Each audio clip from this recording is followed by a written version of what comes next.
Assalamualaikum warahmatullahi wabarakatuh. Salam sejahtera semuanya. Gimana kabar kalian? Semoga selalu sehat-sehat saja ya.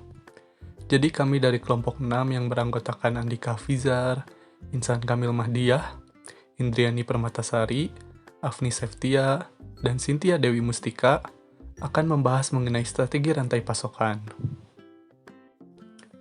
Ide pokok bahasan kali ini ada 4. Konten pertama yaitu mengenai pengertian manajemen risiko rantai pasok.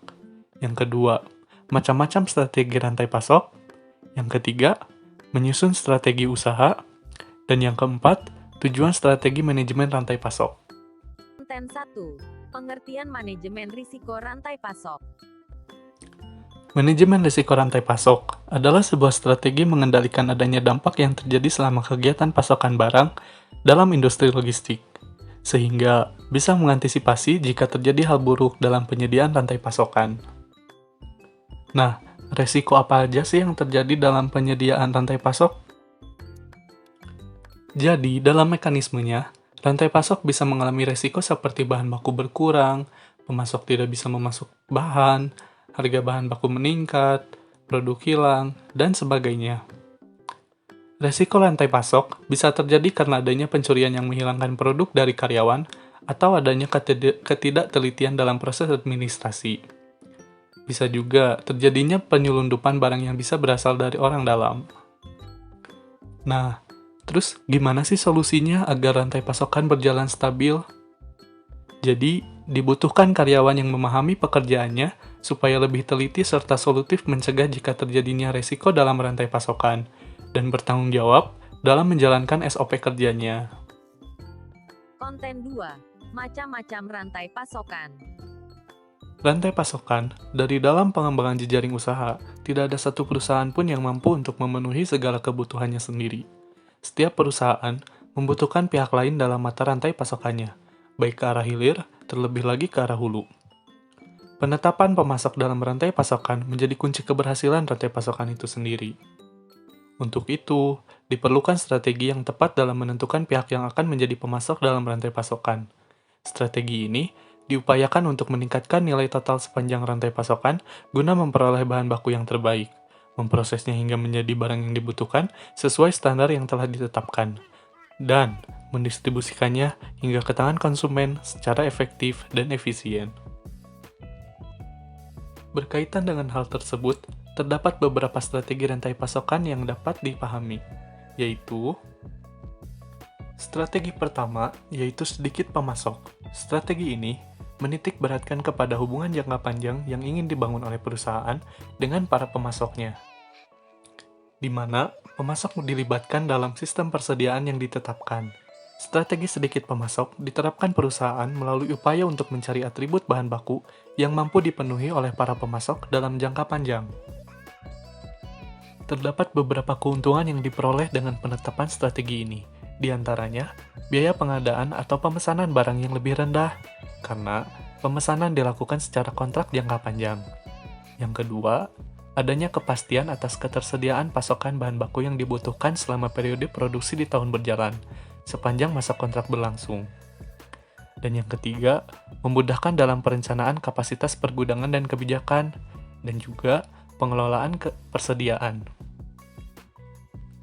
Untuk menetapkan berapapun jumlah pemasok yang digunakan, perlu diperhatikan beberapa kriteria dalam menentukan pemasok yang akan digunakan, yaitu pertama, kualitas barang yang dihasilkan, kedua, konsistensi jangka panjang, yang ketiga, volume barang yang dihasilkan, dan yang keempat, harga yang bersaing.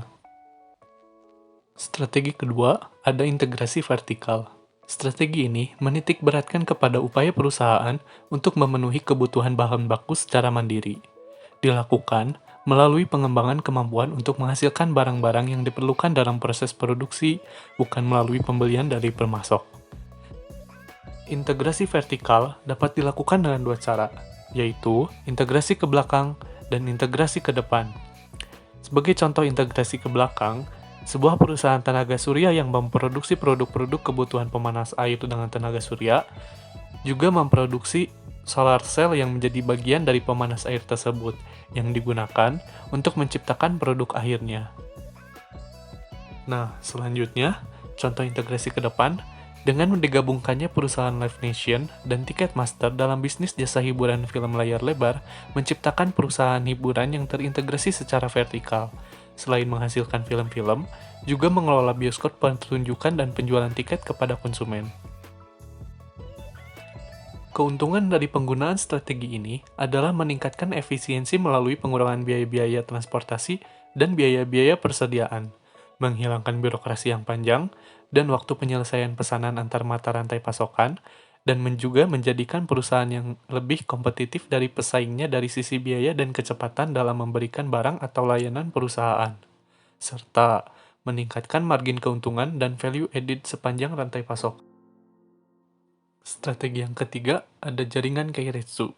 Kata keiretsu yang berasal dari bahasa Jepang secara harfiah berarti pengelompokan perusahaan. Strategi jaringan keiretsu merupakan jalan tengah antara strategi sedikit pemasok dan strategi integrasi vertikal. Tanpa harus membeli perusahaan pemasok, jaringan keiretsu menjadikan para pemasok sebagai bagian yang tak terpisahkan dari perusahaan dan memiliki hubungan jangka panjang. Perusahaan pemasok menjadi mitra dan memberikan masukan serta dalam kestabilan proses produksi dari aspek-aspek pasokan bahan baku. Terdapat setidaknya dua kelompok hubungan yang ada pada suatu keiretsu, yaitu parent company dan subsidiary parent company. Parent company merupakan perusahaan besar yang memiliki kendali atas perusahaan-perusahaan kecil sepanjang rantai pasokan. Biasanya juga ditandai dengan kepemilikan saham mayoritas pada perusahaan-perusahaan kecil tersebut. Sedangkan subsidiary parent company merupakan perusahaan-perusahaan kecil yang berkontribusi pada beberapa jaringan pasokan dalam rantai pasokan parent company. Jaringan keiretsu ditandai dengan kerjasama antara parent company dan subsidiary. Strategi yang keempat, ada virtual company. Strategi ini menitik beratkan kepada upaya pemenuhan bahan baku secara fleksibel sebagai akibat permintaan konsumen yang terus berubah-ubah. Strategi ini mengharuskan perusahaan mencari pemasok yang mampu menyediakan kebutuhan sesuai dengan permintaan dengan waktu dan jumlah yang tepat. Virtual company adalah strategi rantai pasokan yang menggunakan teknologi komunikasi dan informasi untuk memperluas kemampuan perusahaan dalam melakukan koordinasi dengan karyawan, kontraktor, maupun supplier di berbagai negara di seluruh dunia. Terdapat beberapa bentuk turunan dari virtual company. Yang pertama, ada network company. Network company merupakan virtual company dengan pengelolaan hubungan melalui suatu jaringan. Yang kedua, ada customer-centric company. Customer-centric company merupakan virtual company dengan konsep customization, yaitu produksi yang mempertimbangkan kebutuhan mass individual pelanggan, tidak sekedar mempertimbangkan efisiensi produksi semata. Yang ketiga, ada agile company. Merupakan virtual company dengan pengaturan ulang sekumpulan sumber daya yang dilakukan dengan dinamis sesuai kebutuhan. Yang keempat, ada digital company. Merupakan virtual company dengan menerapkan konsep otomisasi proses, kantor virtual, dan organisasi virtual. Keuntungan yang didapat dari pemanfaatan strategi ini, diantaranya, yang pertama, meningkatkan efisiensi dalam proses bisnis sepanjang rantai pasokan. Yang kedua, meningkatkan komunikasi dan kolaborasi dari setiap pihak yang terlibat dalam virtual company. Yang ketiga, mendukung dalam agile competition, yaitu mencakup perubahan preferensi pelanggan, dinamika kondisi pasar, dan perebutan peluang bisnis yang berlangsung secara terus-menerus, dan juga perubahan kondisi lingkungan yang tidak dapat diperkirakan.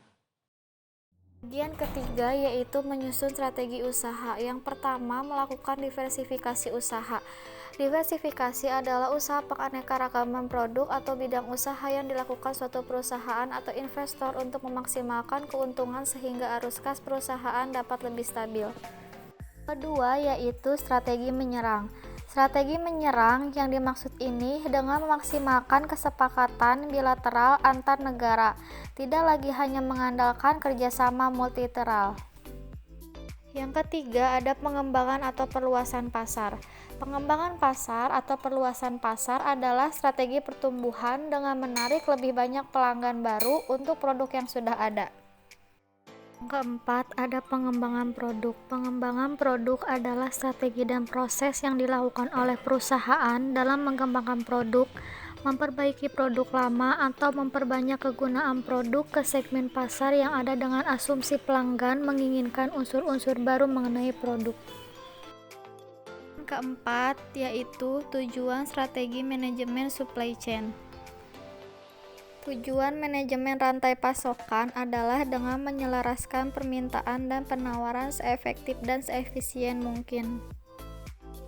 Masalah utama rantai pasokan yang pertama menentukan tingkat outsourcing yang tepat, yang kedua mengelola pembelian, yang ketiga mengelola pemasok, yang keempat mengelola hubungan terhadap pelanggan, yang kelima mengidentifikasi masalah dan merespon masalah dengan cepat, dan yang terakhir mengelola resiko.